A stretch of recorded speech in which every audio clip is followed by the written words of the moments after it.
خلافت، تاریخ یا امتحان؟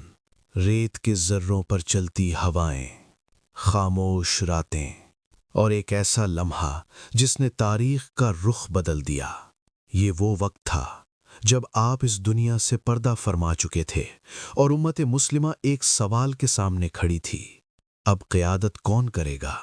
مدینہ کی گلیاں سوگ میں ڈوبی تھیں، دل ٹوٹ چکے تھے، لیکن وقت رکا نہیں کرتا۔ یہ صرف غم کا لمحہ نہیں تھا، یہ ایک امتحان تھا۔ کیا امت بکھر جائے گی یا کوئی ایسا قائد آئے گا جو اسے سنبھال لے؟ لوگ جمع ہوتے ہیں، بحث ہوتی ہے، جذبات عروج پر ہیں، اور پھر ایک نام سامنے آتا ہے۔ وہ نرم دل تھے لیکن فیصلہ کن۔ انہوں نے کہا، جو محمد صلی اللہ علیہ وسلم کی عبادت کرتا تھا وہ جان لے کہ محمد صلی اللہ علیہ وسلم وفات پا چکے، اور جو اللہ کی عبادت کرتا ہے وہ ہمیشہ زندہ ہے۔ یہ الفاظ صرف تسلی نہیں تھے، یہ ایک امت کو دوبارہ کھڑا کرنے کا اعلان تھا۔ ہر طرف بغاوت تھی، قبائل اسلام سے پھر رہے تھے۔ کیا اسلام ٹوٹ جائے گا؟ لیکن ابو بکر نے ہار نہیں مانی۔ انہوں نے ردہ کی جنگیں لڑیں اور امت کو ایک بار پھر جوڑ دیا۔ پھر ایک اور باب کھلتا ہے۔ وہ سخت تھے لیکن انصاف میں بے مثال۔ راتوں کو گلیوں میں گشت کرتے، ایک عام انسان کی طرح۔ کہتے ہیں کہ اگر فرات کے کنارے ایک کتا بھی بھوکا مر جائے تو عمر خود کو ذمہ دار سمجھتے۔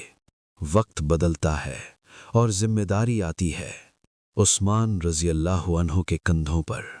اختلاف بڑھ رہے تھے، لہجے بدل رہے تھے، لیکن ایک کام ایسا تھا جو ہمیشہ کے لیے تاریخ میں لکھا گیا۔ قرآن کو ایک مصحف میں جمع کرنا۔ لیکن ہر کہانی میں ایک موڑ آتا ہے، اور یہاں سے آزمائش شروع ہوتی ہے۔ علم کا سمندر، لیکن حالات بے حد مشکل۔ داخلی جنگیں، اختلافات، اور ایک امت جو اب تقسیم ہونے لگی تھی۔ وقت آگے بڑھتا ہے اور خلافت ایک نئے دور میں داخل ہوتی ہے۔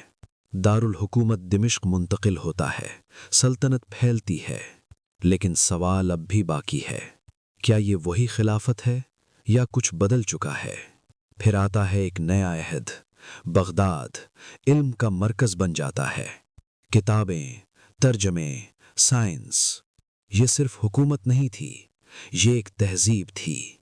صدیوں بعد ایک عالم بیٹھا ہے، تاریخ کو سمیٹ رہا ہے۔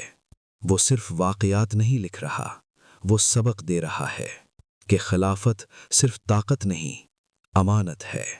آج کے دور کے مناظر، مسجدیں، لوگ، خلافت کی تاریخ صرف ماضی نہیں، یہ ایک آئینہ ہے جس میں ہم اپنا حال دیکھ سکتے ہیں، اور شاید اپنا مستقبل بھی۔